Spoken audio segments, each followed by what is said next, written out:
I know what this is all about. Turn it off. It's a real pain in the ass.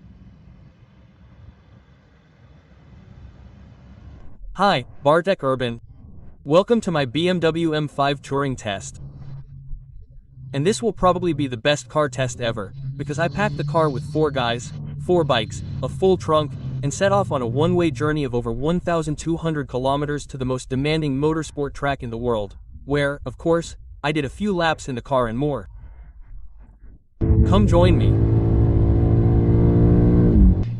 And I'll start right away with the most controversial aspect of this car: weight. According to the manufacturer, the new BMW M5 Touring weighs 2,550 kilograms, but that's with the driver weighing 75 kilograms and 90% fuel. Furthermore, that's without any extras, and this car, the one I'm testing here, had quite a few.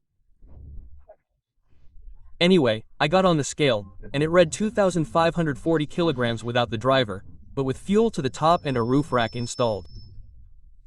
If you calculate that 90% fuel capacity without a roof rack, you'd probably have to subtract about 10 to 15 kilograms. So the weight of this M5 Touring is 2,530 kilograms without the driver. That's a lot, and that was still empty, so it's time to revisit that. The M5 Touring is almost 5.1 meters long, 197 meters wide, and 151 meters high, making it a truly enormous car, especially considering the previous generation of the 5-cylinder was a combination.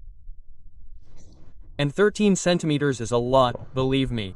Unfortunately, you can't tell from the trunk, which had 575 liters, while the M5's now has 500.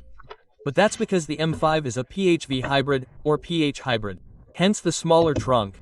The previous 5-cylinder was also available in a hybrid, and the trunk was even smaller. As you can see, the trunk is adjustable, has a hook for shopping, a cigarette lighter socket, small compartments on the sides, and there's an underfloor storage compartment. Can you recline the seatbacks from this level?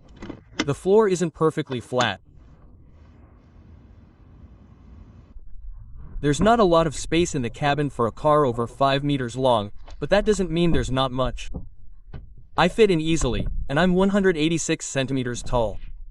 What's more, 4 grown men fit comfortably in here, and each of them was very comfortable. There's a separate air conditioning zone, power ports, an armrest with drink holders, and window blinds. There's almost everything here.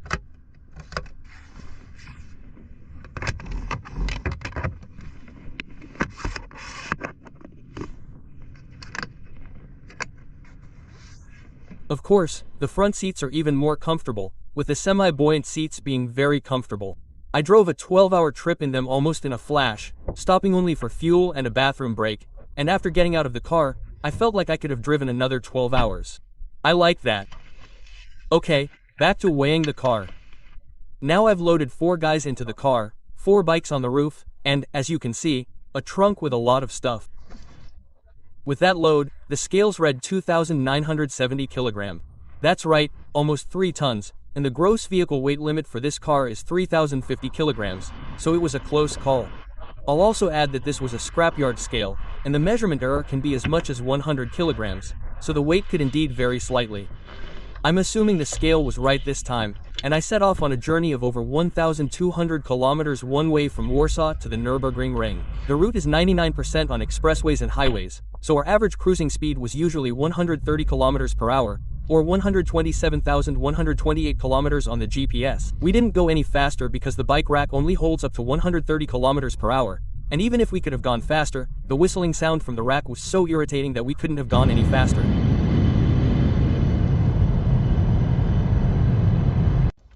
And here you're probably asking why I didn't hitch the bikes.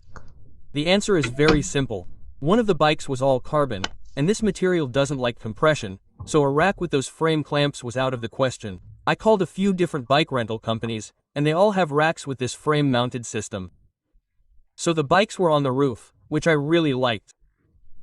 The M5 with that load on the roof looks great. Seriously, there wasn't a single person who didn't turn their heads at this setup. Firstly, because of the bikes, and secondly, because of the car's appearance. Look at that green bandit. It looks very menacing, downright dangerous. It really looks good, especially compared to BMW models with the beaver, which thankfully isn't there.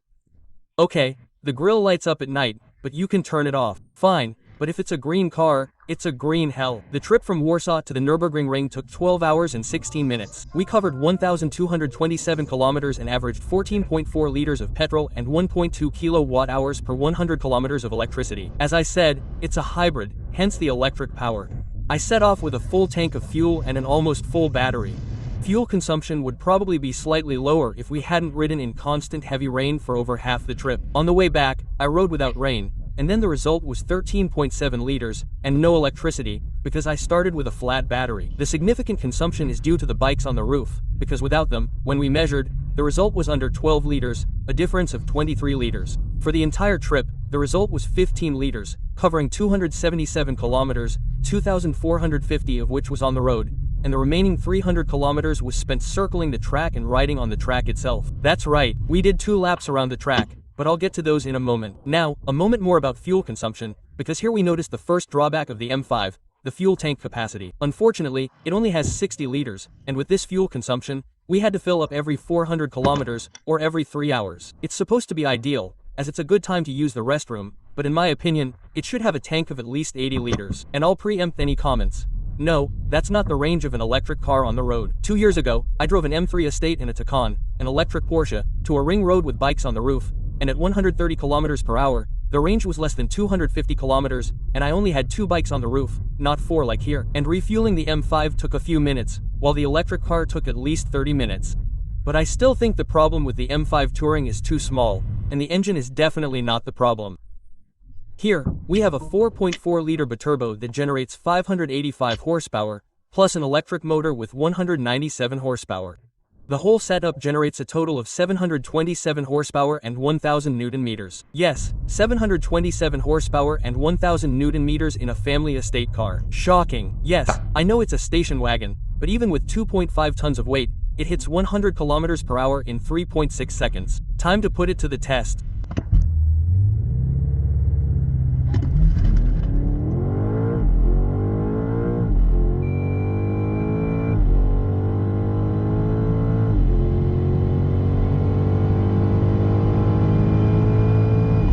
As you heard, it was whistling loudly because we dropped the bikes in Germany and took the test without passengers or bikes, but the roof rack was still there, only, as I said, without the bikes. And the result is 3.6 seconds to 100 kilometers per hour and 6.8 seconds to 200 kilometers per hour. Super fast. It might have been a bit faster to 100 kilometers per hour with better asphalt, because the car was sliding on all 4 wheels. It's a beast. And what's more, you can turn off the front wheel drive and have only rear wheel drive, meaning you have 727 horsepower and 1,000 horsepower in the rear. Just a touch of the gas and a cloud of smoke follows. Shocking.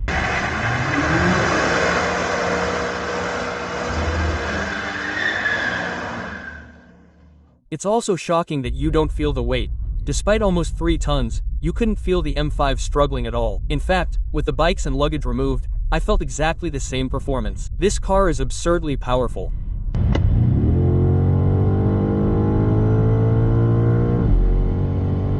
Plus, you can also drive purely on electricity, which is a bit of an abstraction, because you see a car that looks menacing, powerful with its 4 pipes, and then suddenly it starts moving and you can't hear a thing. That's really strange. And despite all this, the M5 is surprisingly comfortable. The car is always equipped with adaptive suspension, which you can stiffen or tweak to make it more comfortable.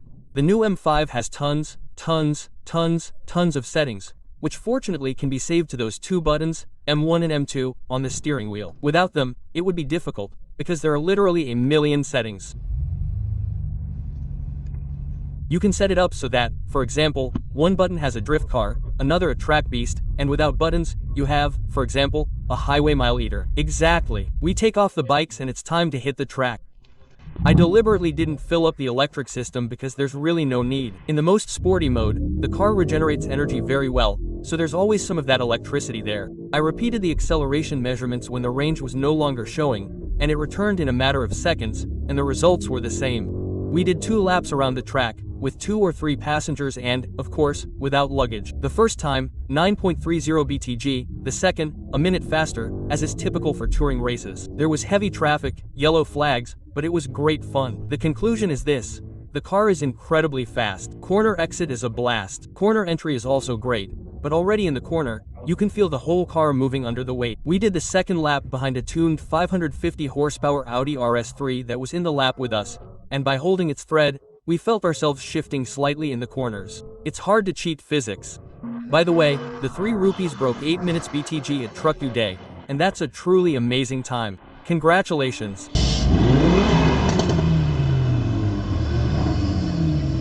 Another thing I noticed on the track was the slightly too light steering in the M5. I'd prefer it to work a bit harder. It gives you a better feel for the car. I had no complaints about the brakes though. Ceramic brakes are a must in such a heavy car, because stopping from 200 km per hour or more requires a brake that won't seize up and that will always perform consistently. And that's the case with these brakes. Unfortunately, they're not standard. They cost 48,000 Polish zlotys extra, and I don't think you can buy them separately. They always come with the ultimate package for 10,100 Polish zlotys. So, to sum up, you can take the new M5 to the track, you can go really fast, but it's not a track car. Besides, the previous M5s were still used on the Nürburgring as ring taxi cars, not the new ones, and that's saying something. Interestingly, I've seen 2 other M5s that were also doing Nürburgring, so as you can see, people use them that way too. Okay, let's take a short break from the M5, throw the bikes off the roof, and it's time to do a lap around the track on a bike. That's right. Every year, the track hosts the Radom Ring, a 24-hour bike race around a full loop of the ring. I'm not that crazy and haven't participated in a 24-hour race, but I bought myself a free start, almost like the Touringsfahren, meaning you have 3 hours to get onto the track and do as many laps as you can. Last year, I did 2 laps and almost died, so this year I attempted 3 and managed it. I survived. The 3 of us did 3 laps each, which took us about 3 hours in total, and once again, our bike speeds reached almost 90 km per hour. A friend of mine did a solid 100 km per hour on the gravel track. Shocking. Now you have my quick recap, which I recorded right after finishing the 3rd lap. And there it is. What can I say? Pride, pride, pride again. 3 laps done, which is over 60 kilometers. An incredible sine wave. I want to do it downhill again. You ride uphill, never again. Then downhill again, you want to do it again, and only in circles. I really recommend it. I recommend at least 1 lap on this bike. It's incredibly demanding, but it's also fun. The track is fantastic. And 1 lap in the car, 1 lap on the bike. Beautiful. Beautiful thing. Hi. How do you hear? I was huffing and puffing like a locomotive, but 26 degrees and such an effort were manageable without a hitch. Each lap was about 21 kilometers with an elevation gain of 539 meters. So 3 such laps is over 60 kilometers and 1,600 meters of elevation gain. Ouch. Then we stopped at the bike mini circuit, where it turned out I'd washed my bike with chain cleaner. Oh well, you have to learn German. Then we also went to the starting line of the other races, including the 24-hour bike ride. Here, you could compete individually or in teams of 2, 4, or 8. Solo, the best woman completed 24 laps after 24 hours, and the best man completed 28. Meanwhile, the 4-person team completed 34 laps. Shocking, especially individually. Completing 28 laps in 24 hours means 51 minutes per lap, assuming there was no break. And of course, you probably have to take a short break for the toilet or something other than gels or candy bars. It's shocking how these are, the ultimate novices who drove even at night, and partly at night in the rain. Wow.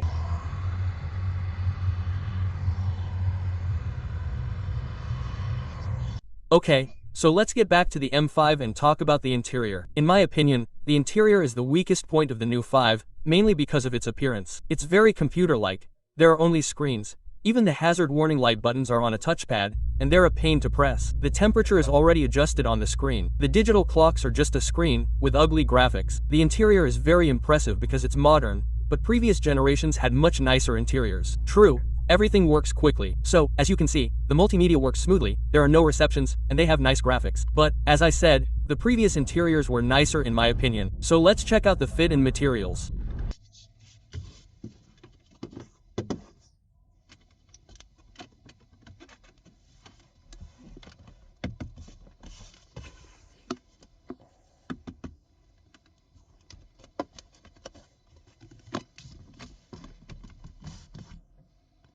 The fit is very good, with almost no creaks. If it weren't for the cheap plastic on the doors and, of course, the piano black on the center console, I wouldn't have any complaints either.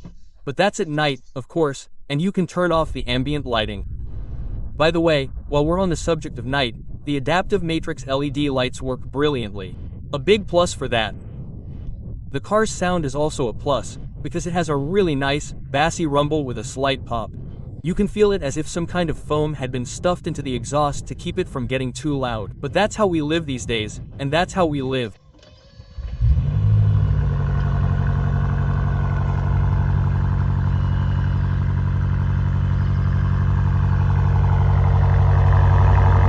Unfortunately, there's a sound synthesizer in the cabin, which is amplified sound from the speakers, but you can turn it off. That's all there is to it.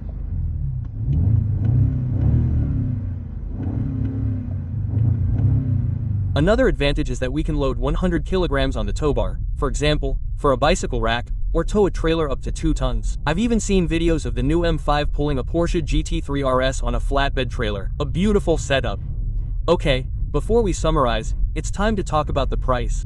The base M5 Touring costs 698,000 Polish zlotys. The example I'm testing cost 810,000 Polish zlotys. It's not cheap, but there's no competition in this power range either.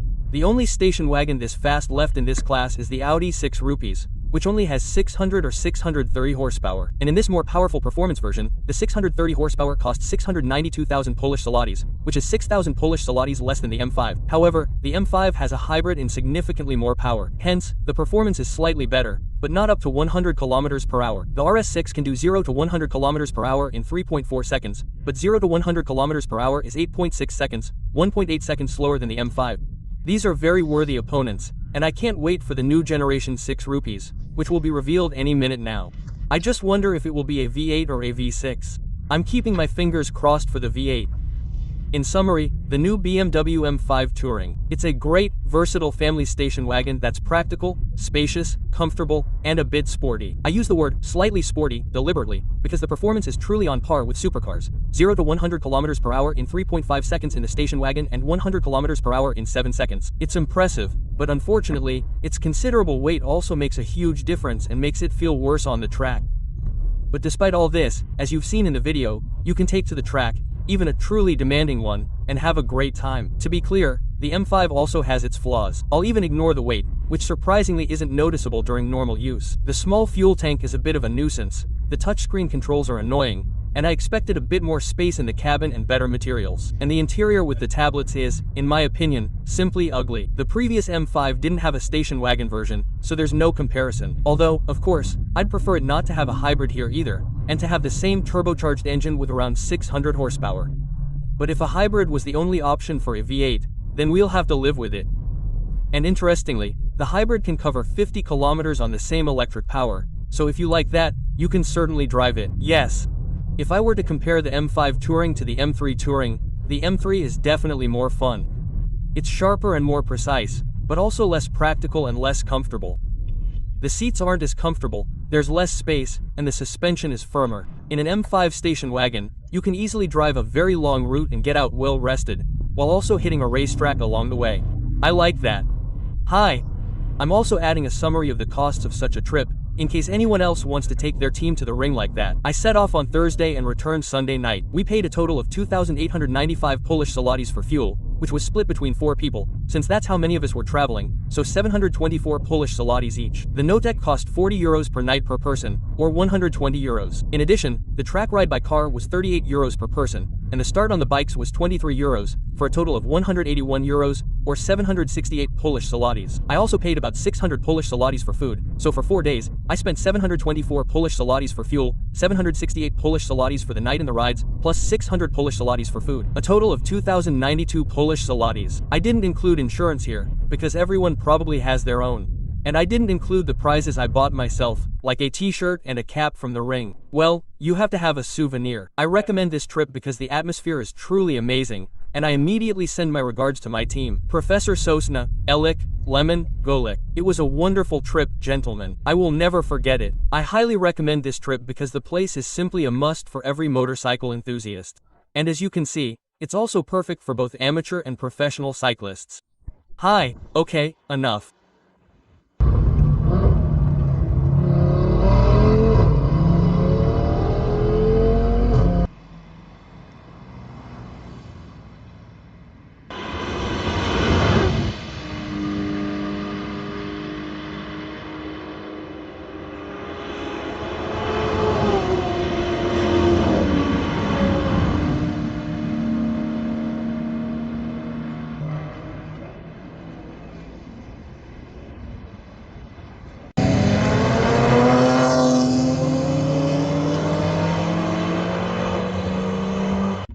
Miss. Dog, dog, because there's a dog chasing. Let me see, she said. Look, she just said, I'll tell you it's a very pleasant time. Great downhill, great going, really great, bring, worse uphill, what? Uphill, there's no uphill at all.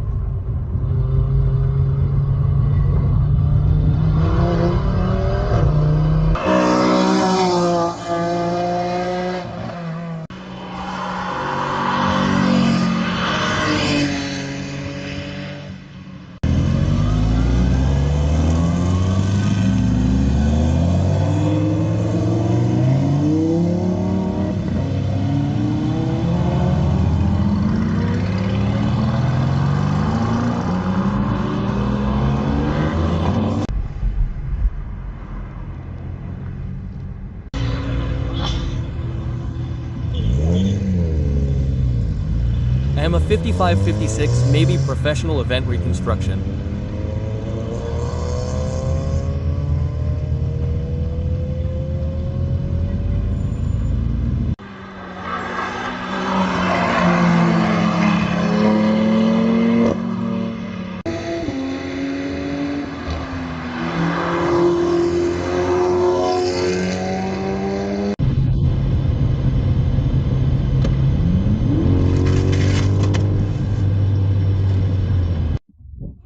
Porsche GT3 RS with N2.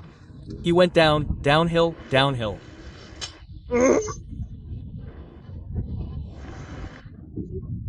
Hell, cheers, Valdeck.